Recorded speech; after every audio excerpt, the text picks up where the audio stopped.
we are in Group 4 from Introduction to General Linguistics class. We are Alifah, Elda, and Kevina, and we are here to talk to you about the biography of Leonard Bloomfield.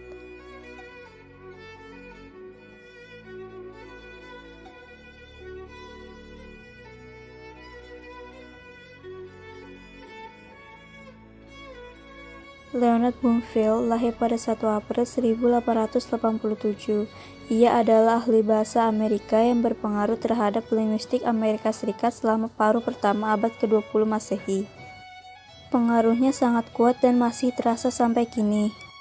Karyanya meliputi bahasa-bahasa India, bahasa Tagalog, linguistik umum, dan kesusastraan.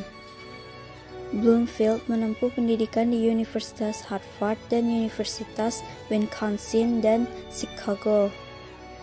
Dia mengajar dari tahun 1909 hingga 1927 di beberapa universitas, sebelum menjadi profesor filologi Jerman di Universitas Chicago 1927 sampai 1940 dan profesor linguistik di Universitas Yale 1940 sampai 1949. Bloomfield merupakan pengikut strukturalisme yang pemikirannya dipengaruhi oleh Ferdinand de Saussure. Leonard Bloomfield meninggalkan jejaknya di bidang morfologi dan sintaksis. Dia adalah guru dan pendiri anti-mentalisme, sebuah teori yang bertentangan dengan mentalisme Sapir yang merupakan interpretasi bahasa yang terikat erat dengan tindakan pemikiran, mengarah pada batasan akhirnya disosiasi penanda dan makna. Untuk mengecualikan ini dari pertimbangannya, dia mengklaim bahwa ahli bahasa hanya dapat membuat pernyataan tentang sistem penanda. Menurut Bloomfield, bahasa dimulai dengan fonetik dan fonologi. Bloomfield berpendapat bahwa ada dua komponen yang harus memfokuskan studi tentang korelasi antara bunyi dan makna, yaitu leksikon dan tata bahasa. Sementara leksikon adalah inventaris total morfem suatu bahasa, tata bahasa adalah kombinasi morfem dalam bentuk kompleks apapun.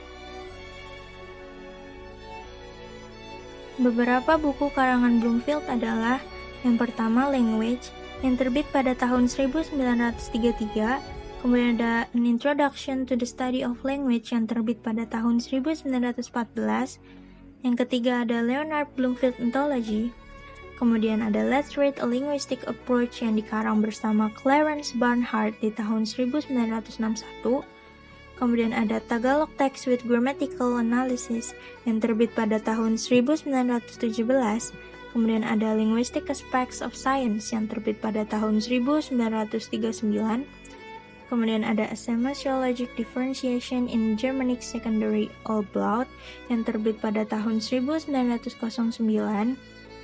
kemudian ada Language History from Language 1933 ED, kemudian ada Cree English Lexicon, dan yang terakhir ada Scienza del Linguaggio e Linguaggio della Scienza. Leonard Bloomfield's Theory. Teori populer dari Leonard Bloomfield merupakan teori behaviorism. Teori ini berakar dari pemikiran Plato yang percaya bahwa proses bahasa ini berpuncak dari proses peniruan atau mimetik. Setiap perkataan yang dilafalkan pasti mempunyai struktur. Sebagai contoh, sekiranya seseorang individu itu menyebut rumah, strukturnya mesti rumah, bukan hamur atau maruh. Beliau lebih mengutamakan bahasa lisan sebagai objek kajian dan menyebabkan wujudnya linguistik deskriptif. Why we choose Leonard Bloomfield? Alasan kami memilih tokoh tersebut adalah karena Leonard Bloomfield memberikan pengaruh yang besar dalam linguistik. Selain itu, kami juga menyukai pendapat Bloomfield mengenai pengkajian bahasa yang harus dilakukan secara ilmiah. Jadi, bahasa dikaji dengan fakta-fakta yang objektif dan menyampingkan sesuatu yang bersifat spekulatif. That's all from our group. Thank you for your attention and have a great day.